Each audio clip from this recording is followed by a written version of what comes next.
Hi, it's Grace. In this video, I'm going to talk mainly about the unconscious mind.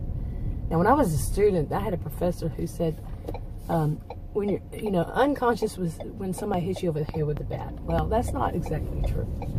Okay. Unconscious mind is something you can, this is a point I'm going to make about this, is something you cannot access. Okay. That's where, like, all the thoughts, like, you're learning, things you've learned, the rules, the laws, this, that, your motivation, on and on, is held, even like traumatic experiences for some people, repressed feelings, repressed thoughts.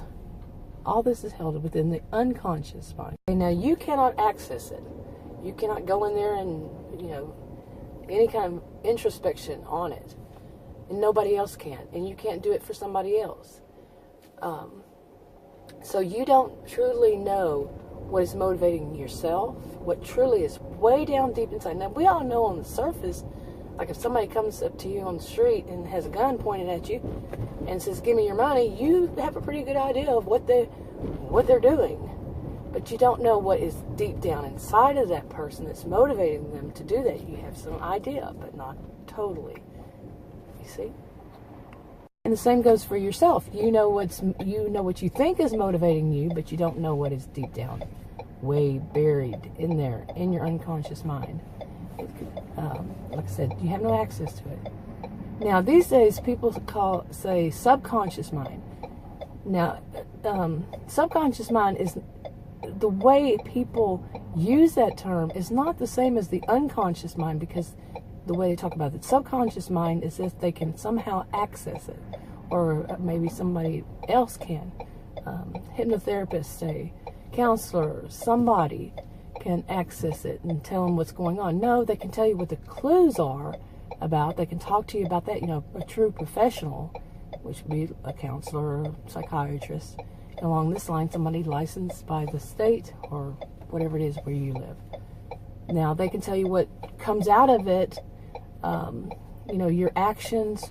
They can discuss that. They can help you to understand that more, but they still cannot access your unconscious mind.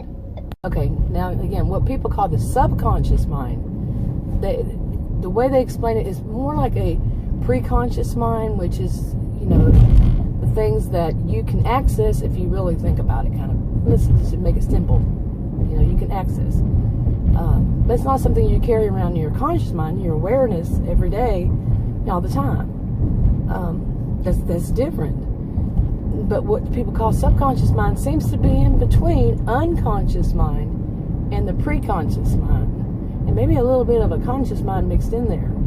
It's just an everyday term that is not truly a scientific term. Now, unconscious, preconscious, and consciousness, those are scientific.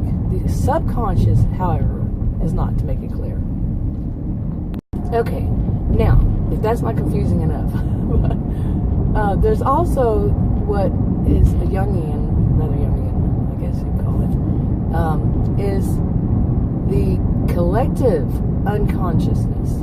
Now, I remember when I was a student, this was as an undergraduate, we studied this. That was a pretty long time ago. And I was like, really, how could that be? And what it is the theory is that in your collective unconsciousness, the collective is from all of your ancestors, all of what your ancestors went through, their what they've learned, what they know is deep within you in this collective unconsciousness. You have all of that helps, for a human to survive in their world. Speaking of survival, there's a motorcycle gang, people around men, and I only see men, around my age behind me, and somebody drove up blaring their music really loud. So, I don't know how well that'll go over. Yeah, to be careful. But anyway, so you have this collective unconsciousness, all this that your ancestors went through. Well, the way to think about it is they say this is how animals, lower animals, I guess you call it. I think humans are considered higher animals, and other animals are considered lower animals. I believe that's how it was. It's been a long time.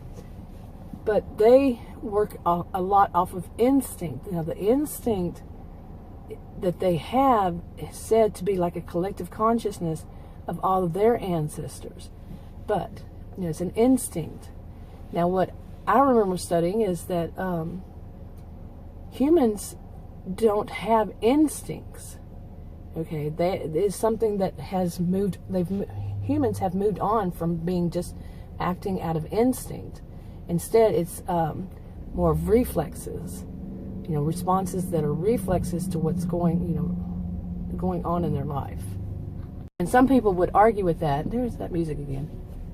Some people would argue and say that, like a baby knows how to nurse is an instinct, but what people who argue and say no, it's more of a reflex, is that the baby feels the warmth, okay, and then goes from there.